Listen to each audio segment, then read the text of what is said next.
Come, sit down, sit down. Let's talk about my apprenticeship. Hello, my name's Jess. I'm 18 years old. I'm a first year electrical apprentice and here's everything I know about it. I also got you to ask some questions and I've written a few down just so I make sure I cover all of these questions because I'm trying to help you see if this is something that you would want to do. And before I got into the apprenticeship, I didn't have anyone I could ask these questions either. So I'm going to be that for you. Sit tight, enjoy. I hope this helps. I'm going to be answering all your comments as well. So if you have more questions and things that I didn't cover, let me know. So I'm going to start right from the start with my most asked question is, how did you become an apprentice? Let me give you the whole rundown. For me personally, I was in school. I was year 12. This was last year, term 1 last year in 2023. Term 1, 2023. So this is like February, March, April. It's a term 1. I'm hating school. I talked to my teacher and I'm like, hey, I want to leave school. But I was working at McDonald's at the time and that's not exactly, I don't know, you can kind of go so far in McDonald's and it's like, if you got a job, you got a job.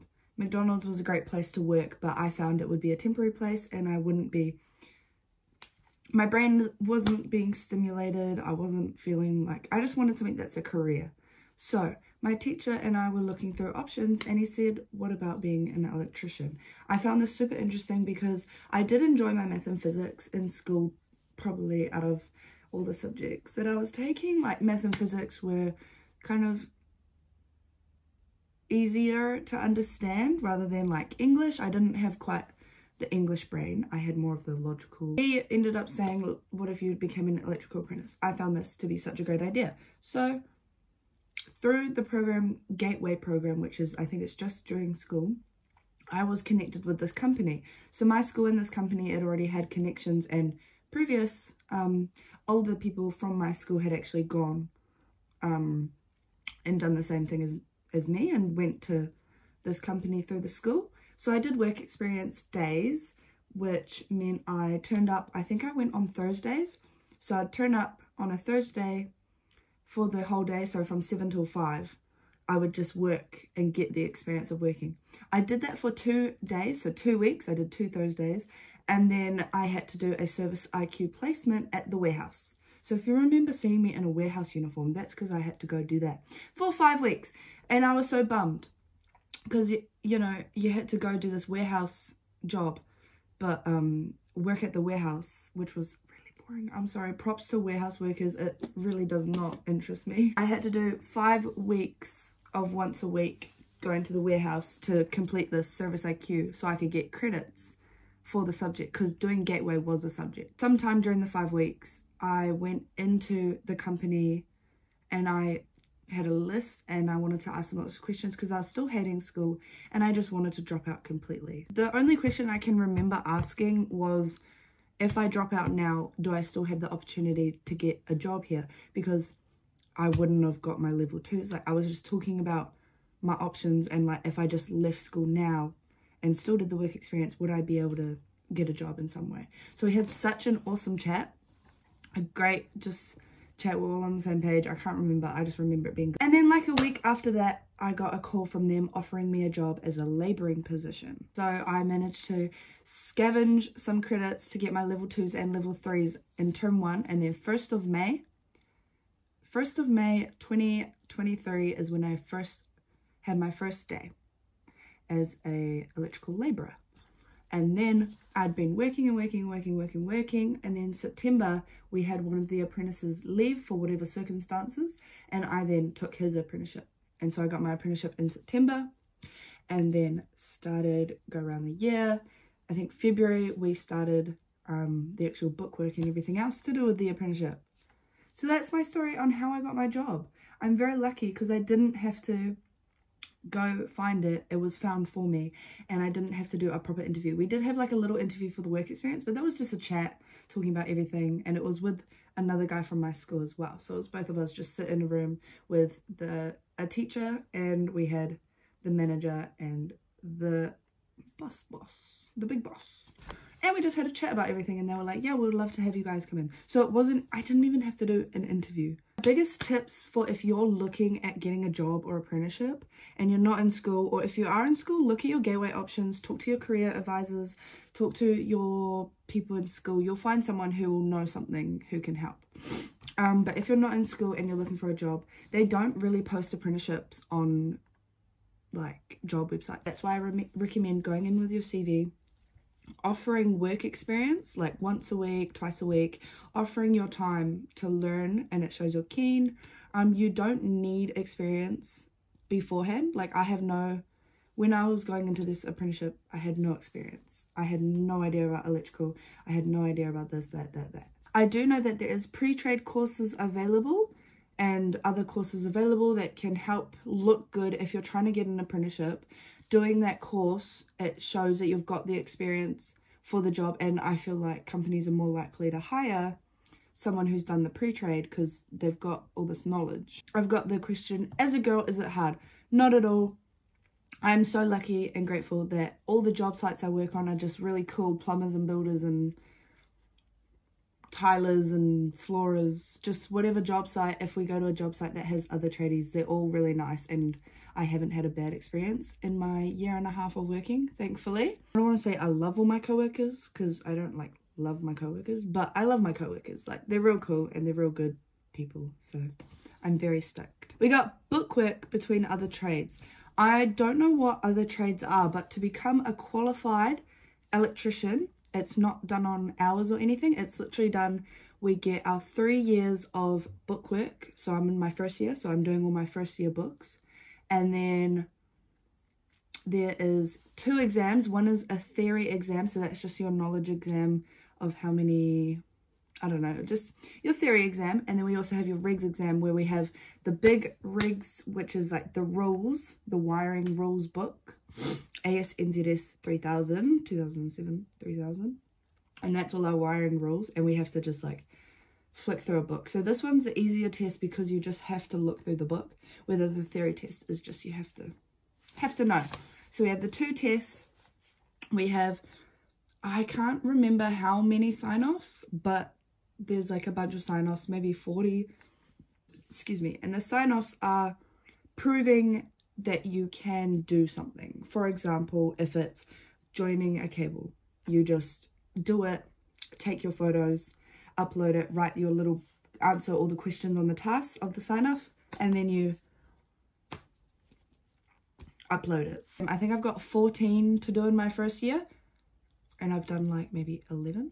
There's 3 years of night class, 2 exams, you've got like a few sign-offs, and they break it up per year. There also is what I mentioned earlier about pre-trade. Pre-trade is you go and do a full year of study electrical, and then that takes 2 years off of your apprenticeship. I like the idea of learning and working at the same time, so I can just do it together. Otherwise, if I did 2 years worth of work and then had to try catch up on the practical, I'd end up forgetting all I learnt. So you just have to kind of analyze yourself. If you're thinking, do I work or do pre-trade? Just think, are you good at retaining information? Are you able to do work and learning at the same time? Or would you rather do some learning, then do some working, then finish off the learning? Then, no, I did not have any experience before starting this electrical. I learned everything on the job, and they're teaching me everything, and your company should be teaching you everything. I would say I mostly do solar installations. So we put solar on the roof and do lots of cool different arrays and all sorts. And then we also do on the side, because we've got kind of a group. So these are just the electricians who do just mostly electrical, this and that. And then there's like 1 or 2 who just, well, actually one main tradie who does solar, and he just does solar pretty much every day, all day. And then as an apprentice, we kind of go around with tradies. We're not just, some are just connected with one tradie, and that's your tradie for your whole apprenticeship. But for us, we get moved around, which is really handy because I find that I learn so many different ways to do the exact same thing. And then you can find what's quickest and best for you. What I love most about my job is, first of all, I'm very fortunate to do 4-day weeks. So I do 7 till 5, Monday, Tuesday, Wednesday, Thursday. And then that means I get Friday, Saturday, Sunday off. I really love. Every day is a bit different. Every day you feel accomplished at the end of the day. Well, most days you feel accomplished at the end of the day. There's so much support out there as well to help me with my apprenticeship, my work, my this, my that. And it's just like, it's just fun work. Like, even the hard stuff of being in the roof, you can switch it positively and like just have a good time. And you'll see in my TikToks, I film some little work vlogs and things, and yeah, it's just, I find it really interesting. And some days just feel like fun, like not even work, like you're just there for fun, all the socializing. And I don't know, it's just pretty freaking cool. Like, being a Sparky is so cool. What kind of classes do you need to take in school? My understanding is level 2, it's best to get your level 2, because if the Sparky thing doesn't work out, most jobs only require level 2. So stay in school. If you are wanting to drop out and you haven't got your level 2 yet, I reckon stay in school. And I do recommend subjects being physics and math. Workwear recommendations. I do recommend that for my women tradies out there, hard yakka raptor shorts. Now I got a question about jewelry. All the jewelry that you see me wearing, I wear at work as well, which might not be the best. But it's okay. I've been shocked, and it's not like I've burnt my skin from the silver or anything. It's just about what you're comfortable with. Some jobs may say none at all, but yeah, I've got lots of piercings and I've got lots of jewelry on, and I've been shocked and I'm fine. It's just if it gets tangled or broken, you're taking that risk. Tools do I have? So as a first year, I should really, do you guys want to see what tools I have video? I can film something next week. I'll bring my tools home from work and I'll show you all the tools that I own. Did I consider a different trade? No, nothing crossed my mind. As soon as my teacher said, what about electrical? That was it. I was tunnel vision focused on electrical. What is my job? My job is a electrical apprentice. How to stay motivated with bookwork. This is a big one for me because I am not motivated with my bookwork. I love the work. I love everything. I love learning. But when I have to take that learning and put it onto paper and sit in a class each Tuesday night after work and sit in the class and just learn and book and boring, like, I hate that. So I'm very thankful that every Friday night, some apprentices and my co-workers, my solar guy, he hosts at his house a dinner and study, so we can ask him all our questions, get help when we need, and we play card games after, and we get to just eat some food and like hang out. It's so fun. So having a set time and place of where you have to go do apprenticeship, so I know when I walk in his door, I'm like, okay, study time. So I reckon being able to set something up, if you can get your parents, involved, get them to help set you up with being like, okay, when you sit at this kitchen table for an hour and a half, just do a bit of an apprenticeship, you know, just trying to, I find for me, I need that set time and place, because otherwise I'm too busy. I'd rather do something else. I'd rather do this. I've been filming this video off for so long. I've been meaning to film a big YouTube video explaining everything I know for so long, but I'm finally sitting my ass down and doing it. As you can tell, I did not get ready for the video. I was like, nah, if I just don't film it now, I'm not going to do it. And just think, in 6 months, you're going to be so happy that you just spent that hour a week. I recommend doing as much as you can, though. Is it hard to get a apprenticeship? I think it is. I do think it is quite hard to get apprentices. Like, apprenticeships are well sought after, and I don't know, I think it can be hard. It's just, you got to be motivated and show that you're better than the rest that are trying to get one. Like, just be real motivated. Yeah. Okay, I think that's all my questions I have on my little book here. Yeah, that's all the questions I have on my little book. Thank you for listening. Please ask me your questions. Refer your friends to this video, because I love yous, but I'm so sick of answering the same questions over and over and over. Anyways, thank you for watching. I really hope this helped. Let me know if you have any other questions. Like, subscribe, comment, blah, blah, blah, blah, blah, whatever. Nice to see you. And thank you.